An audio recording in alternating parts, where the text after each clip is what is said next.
আগবাঢ়িছে পৰৱৰ্তী খবৰলৈ। শুকুৰবাৰে অনুষ্ঠিত হ'ব দ্বিতীয় পৰ্যায়ৰ নিৰ্বাচনৰ ভোটগ্ৰহণ। মুঠ 13খন ৰাজ্যৰ 89টা সমষ্টিত হ'ব ভোটদান প্ৰক্ৰিয়া। অসম, বিহাৰ, ছত্তীশগড়, জম্মু কাশ্মীৰ, কৰ্ণাটক, কেৰালা, মধ্যপ্ৰদেশ, মহাৰাষ্ট্ৰ, মণিপুৰ, ৰাজস্থান, ত্ৰিপুৰা, উত্তৰ প্ৰদেশ, পশ্চিম বংগত হ'ব ভোটগণনাৰ প্ৰক্ৰিয়া।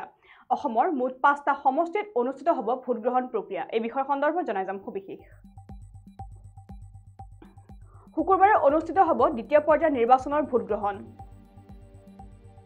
মুঠ 13খন ৰাজ্যৰ 89টা সমষ্টিত হ'ব ভোটদান প্ৰক্ৰিয়া। অসম, বিহাৰ, ছত্তীশগড়, জম্মু কাশ্মীৰ, কৰ্ণাটক, কেৰালা, মধ্যপ্ৰদেশ, মহাৰাষ্ট্ৰ, মণিপুৰ, ৰাজস্থান, ত্ৰিপুৰা, উত্তৰ প্ৰদেশ, পশ্চিম বংগত হ'ব ভোটগ্ৰহণ। অসমৰ মুঠ 5টা সমষ্টিত অনুষ্ঠিত হ'ব ভোটগ্ৰহণ প্ৰক্ৰিয়া। নগাঁও, কৰিমগঞ্জ, দৰং, ওদালগুৰি, শিলচৰ, ধুবুৰীত হ'ব ভোটদান প্ৰক্ৰিয়া। প্ৰায় ৭৭ লাখ ভোটাৰে নিৰ্ণয় কৰিব ৬১গৰাকী প্ৰাৰ্থীৰ ভাগ্য। আৰু আমি যেহেতু জনাইছোঁ যে শুকুৰবাৰে অনুষ্ঠিত হ'ব দ্বিতীয় পৰ্যায়ৰ নিৰ্বাচনৰ ভোটগ্ৰহণ আৰু ইতিমধ্যে দ্বিতীয় পৰ্যায়ৰ নিৰ্বাচনৰ যি নিৰ্বাচনী প্ৰচাৰ আছে সেই নিৰ্বাচনী প্ৰচাৰ প্ৰায় অন্ত পেলোৱা দেখিবলৈ পোৱা গৈছে। আৰু শুকুৰবাৰে মুঠ 13খন ৰাজ্যৰ 89টা সমষ্টিত ভোটদান প্ৰক্ৰিয়া অনুষ্ঠিত হ'ব আৰু পুৱা 7 বজাৰ লগে লগে এই 13খন ৰাজ্যৰ 89টা সমষ্টিত ভোটগ্ৰহণ প্ৰক্ৰিয়া আৰম্ভ কৰা হ'ব।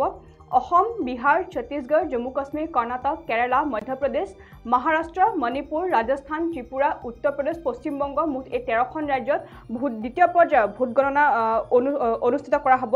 আনহাতে অসমৰ 5টা সমষ্টি, পশ্চিম বংগৰ 5টা সমষ্টি, উত্তৰ প্ৰদেশৰ 8টা সমষ্টি, ত্ৰিপুৰাৰ 1টা সমষ্টি, মণিপুৰৰ 1টা, ৰাজস্থানৰ 11টা, মহাৰাষ্ট্ৰৰ 9টা, মধ্যপ্ৰদেশৰ 7টা, কেৰালাৰ 20টা, কৰ্ণাটকৰ 14টা, জম্মু কাশ্মীৰৰ 1টা, ছত্তীশগড়ত 3টা আৰু বিহাৰৰ 5টা লোকসভা সমষ্টিত অনুষ্ঠিত হ'ব এই ভোটদান প্ৰক্ৰিয়াসমূহ।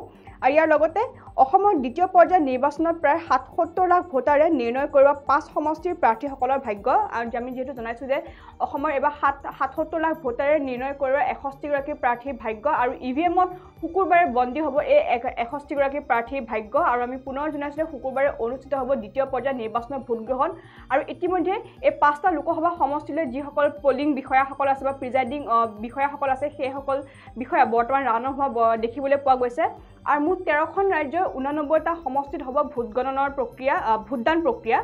অসম, বিহাৰ, ছত্তীশগড়, জম্মু কাশ্মীৰ, কৰ্ণাটক, কেৰালা, মধ্যপ্ৰদেশ, মহাৰাষ্ট্ৰ, মণিপুৰ, ৰাজস্থান, ত্ৰিপুৰা, উত্তৰ প্ৰদেশ আৰু পশ্চিম বংগ মুঠ এই 13খন ৰাজ্যত ভোটগ্ৰহণ প্ৰক্ৰিয়া অনুষ্ঠিত কৰা হ'ব। আৰু প্ৰায় এতিয়া প্ৰস্তুতি তুংগত উঠা দেখিবলৈ পোৱা গৈছে।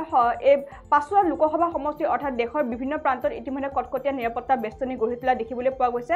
আৰু অসমৰ মুঠ 5টা সমষ্টিত অনুষ্ঠিত হ'ব ভোটগ্ৰহণ প্ৰক্ৰিয়া আৰু সেই সমষ্টিকেইটা হৈছে নগাঁও, কৰিমগঞ্জ, দৰং, ওদালগুৰি, শিলচৰ, ডিফু মুঠ এই 5টা সমষ্টিত ভোটদান প্ৰক্ৰিয়া শুকুৰবাৰে অনুষ্ঠিত হ'ব আৰু দ্বিতীয় পৰ্যায়ৰ নিৰ্বাচন অনুষ্ঠিত কৰা হ'ব এই 5টা লোকসভা সমষ্টিত।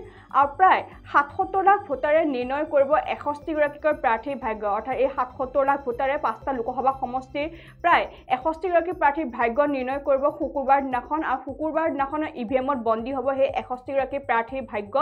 আৰু ৰাজ্যৰ মুঠ 13খন ৰাজ্যৰ 89টা সমষ্টিত ভোটদান প্ৰক্ৰিয়াসমূহ অনুষ্ঠিত কৰা হ'ব শুকুৰবাৰৰ দিনটোতে। আৰু আমি পুনৰ জনাইছোঁ সেই 13খন ৰাজ্য হৈছে অসম, বিহাৰ, ছত্তীশগড়, জম্মু কাশ্মীৰ, কৰ্ণাটক, কেৰালা, মধ্যপ্ৰদেশ, মহাৰাষ্ট্ৰ, মণিপুৰ, ৰাজস্থান, ত্ৰিপুৰা, উত্তৰ প্ৰদেশ, পশ্চিম বংগ মুঠ এই 13খন ৰাজ্যৰ 89টা সমষ্টিত শুকুৰবাৰে অনুষ্ঠিত হ'ব দ্বিতীয় পৰ্যায়ৰ নিৰ্বাচনৰ ভোটগ্ৰহণ।